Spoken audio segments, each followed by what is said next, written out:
Pag-usapan natin at talakayin natin itong hindi natin pangungunahan, hindi naman natin sinasabing gagawin ito ng Malacanang o kung ano man. Ang tinutukoy ko po ay itong kalagayang pangkalusugan ni Secretary Boying Rimulya, Department of Justice. Alam po ninyo, pag sinabing Justice Department, abay, abogado ka ng bayan. So medyo mabigat pong trabaho yan. Lalo pa ngayon na napakarami ng mga hawak nilang kaso sa mga ma-influensyang tao o kung kani-kanino man. Ano ha? At napakarami po ng mga taong naghahanap din ng katarungan. Ibig sabihin, yung justice system ay dapat mag-improve. Although meron akong pinagtibay ng isang araw lang na policy ang DOJ, inaproba ni Pangulong Marcos na palakasin ang justice system, huwag i-file ang kaso kung hindi sigurado ang mga dokumento or ebidensya. In other words, mas gusto ng pamahalaan under President Marcos na ang lahat ng kasong ipapile merong sapat na basihan para magtuloy-tuloy ito at nang hindi ma-dismiss at nang hindi mabaliwala. Okay? So dahil dyan, yung dating trabaho na overload sa DOJ, baka madagdagan pa sa dami ng gagawin at reforma. Ay ang kalusugan po ni Secretary Boying Rimulya ay talaga pong medyo naapektuhan. Ayaw ko nang ipakita yung video bilang respeto at saka picture kasi talagang halatang halata po siyang nagkasakit. Hindi ko alam kung may sakit pa o nagkasakit. Pumayat po siyang bigla eh. Pumayat at matapos yung heart operation sa kanya. Pagkatapos din ng iba pang mga dahilan kung bakit siya ay nag-leave o nagbakasyon dahil nga po mayroong personal problem ang kanyang kalusugan. So hindi po natin nilalait yung ganon kung hindi atin naintindihan ng aking channel na yan po'y mahirap na sitwasyon. Walang nakagusto. Although binabanata ng iba, inaakusahan pa ng mga DDS na may pakarma-karma pa sila. Alam niyo, mali po yung ganon eh. Ang kalusugan ng tao, hindi nating kontrolado yan. Ano man ang pagsubok sa ating kabuhayan, kaligtasan, kalusugan, galing yan sa Panginoon. Ang Panginoon ang higit nakakaalam sa lahat ng ating galaw at ating buhay at kalusugan.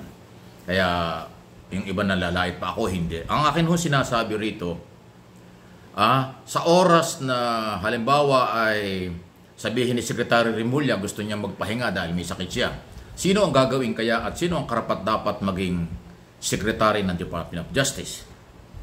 Alam nyo, pagka inamin at sinabi ni Rimulya kay Pangulong Marcos na siya ay nahihirapan sa kanyang kalusugan at gusto niya magpahinga or mag-leave or mag-resign, wala nang magagawa po ang Pangulo dyan dahil kalusugan na nakataya. Ngayon, napapag-usapan si De Lima raw. Wow!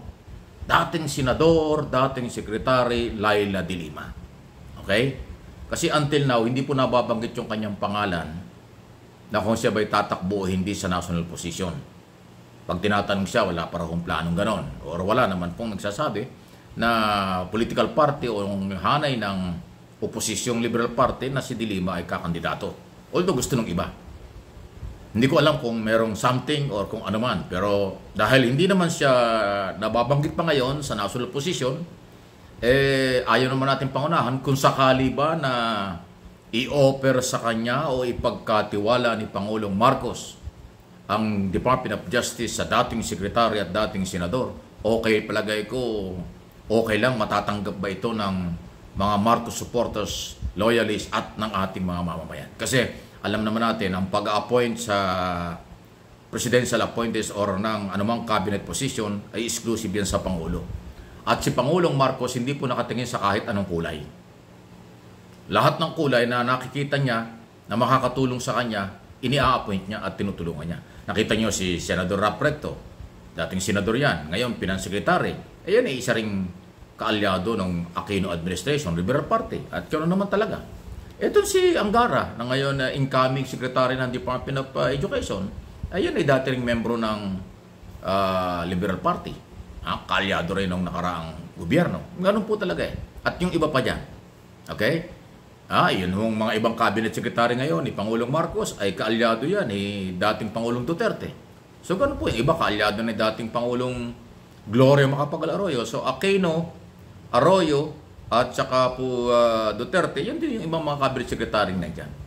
Kaya kung si De Lima, ang pagkakatiwalaang ipalit kung sakaling mag-resign or magpahinga dahil may sakit nga or may problema sa kalusugan, although balita ko nakaka-recover na, okay naman, kailangan nangayayat talaga eh. Palagay ko, hindi man tayo doktor sa ganyang klaseng sitwasyon, kailangan mo talaga ang pahinga dyan.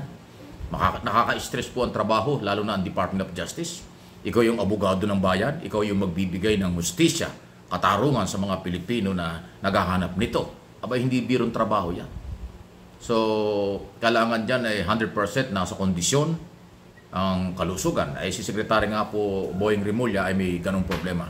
Although ang balita ko ay kaya daw naman po kakayanin ng trabaho. Kaya lang, pagka humantong yung panahon na talaga kailangan niyang ma-advise siya ng doktor na kailangan niya magpahinga para hindi ma-stress, aba, talagang huwag yun ay maaaring mag-resign or palitan. Malamang mag-resign. O, di ba? So, sino? Pag si De Lima naman, ako, controversial yan dahil nga po sa dating Justice Secretary, ipinakulong ng nakaraang gobyerno pero acquitted, hindi na patunayan. Tapos marami pa rin mga kasong pwedeng nakabinbin ngayon sa Department of Justice laban sa, alam mo na, sa Duterte, Kibuloy at mga DDS supporters nila. May mga ibang kaso, di ba? Yan ang aabangan natin. Lalo na si Harry Roque na matindi bumabanat kay De Lima at sa gobyernong ito. Meron hong kailangan ding ipaliwanag si Harry Roque dun sa pagkakasangkot sa Pogo papunta sa NBI at Justice Department Office of the President ang investigasyon. Katunayan na sinasabi po ni Senate President Escudero, dapat humarap si Roque sa investigasyon ng Senado at sagutin yung mga aligasyon, especially yung mga bank document na na-recover ng PAO, Presidential Anti-Organized Crime Commission, at iba pang dokumento at yung kanyang executive assistant o assistant, empleyado na sa AR de la Serna yata yun, ay na-identify doon sa Pogo operation sa Porac, Pampanga. So, may problema, yun. Pero kung halimbawa si De Lima ay ilalagay Justice Secretary, ay medyo controversial na maraming aksyon, maraming pagbabago. Kasi yan, si De Lima, prinsipyo talaga yan eh. Yan ang babaeng may balls, naninindigan, hindi natatakot sa batas. O may takot sa batas, pero sumusunod sa batas. Isipin mo yan, senador, elected senador noong 2016, inimbestigahan, kinasuhan ng kampo ni Duterte, pinakulong ng 2017, hindi siya tumakas. Hindi siya nagtago, hinarap niya, nakulong siya ng 7 taon. O ngayon, dismissal na, acquittal na. O mga ganon.